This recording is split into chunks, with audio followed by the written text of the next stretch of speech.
Evet, şu anda yaz Kur'an kurslarımız malum 1 Temmuz'dan itibaren hem bütün camilerimizde ve Kur'an kurslarımızda başladı elhamdülillah. İnşallah 16 Ağustos'a kadar bu yaz Kur'an kurslarımız devam edecektir. Hem camilerimizde hem Kur'an kurslarımızda İmam hatiplerimiz, müezzin kayyımlarımız ve Kur'an kursu hocalarımız tarafından bu kurslarımız açıldı ve öğrencilerimiz de kayıtlarını yaptılar. Kayıtlar bitti. Şu anda henüz çocuklarını göndermeyen kardeşlerimiz varsa hocalarımız ve camilerde ve Kur'an kurslarında kardeşlerimizi bekliyorlar. Kayıtlarını almaya devam edecekler inşallah. Bu bir hizmet yarışı, bir görev aşkı, bir dini sorumluluk, bir gençlerimizin hem ailelerin hem hocalarımızın üzerinde dediğim gibi bir sorumluluk, bir vazife bu. Niye diyeceksiniz? Çünkü ahlaki çöküntünün yaşandığı ciddi manadaki bir devirde yaşıyoruz. Evlatlarımızı bu tür şeylerden koruyabilmek adına onlara dini, İslam'ı, Efendimiz Aleyhisselatü Vesselam'ın sünnetini onların kalplerine yerleştirmemiz lazım. Bunları evlerimizde yapıyor olabiliriz. Ki muhakkak anne babalar evlatlarına bu konuda gereken uyarıları yapıyorlar, ancak camilerde ve Kur'an kurslarında yapılan sohbetler, verilen dersler evdekinden daha fazla etkili olmaktadır. İstiyoruz ki evlatlarımız, çocuklarımız camilere gelsinler, caminin ve Kur'an kurslarının havasını teneffüs etsinler. Oradaki manevi havayı teneffüs etsinler. Biz bunu istiyoruz. Ondan da diyoruz ki velilerimizden ricamız şu: evlatlarımızı bu yaz Kur'an kursları döneminde bu caminin bu manevi havasından onları mahrum etmeyelim. Çocuklarımızı Kur'an kurslarına gönderelim. Şimdi Efendimiz Aleyhisselatü Vesselam buyuruyor ki sizin en hayırlınız Kur'an'ı öğrenen ve öğreteninizdir.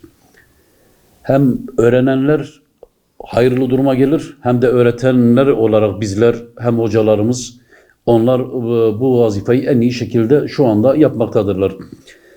Camilerimizde ve Kur'an kurslarımıza verilen derslerin başında hem Kur'an-ı Kerim evlatlarımıza ders olarak verilmekte, hem de bunun yanında İslam'ın şartları, imanın şartları, namaz, Efendimiz Aleyhisselatü Vesselam'ın sünneti, Peygamber Efendimiz'in hayatı, sahabelerin hayatı, yani kısacası çocuklarımızı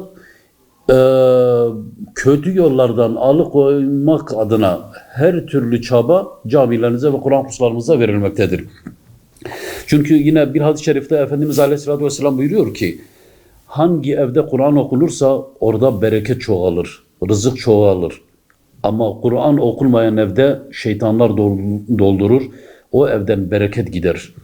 Onun için diyoruz ki çocuklarımızı gönderelim, Kur'an okunsun, evlerimiz Kur'an'la şenlensin. Bereketli olsun, rızıklarımız bol olsun, şeytanlar evimizi doldurmasın. Ve yarın öbür gün evlatlarımız da şeytanın onlar çizdiği yoldan gitmesinler.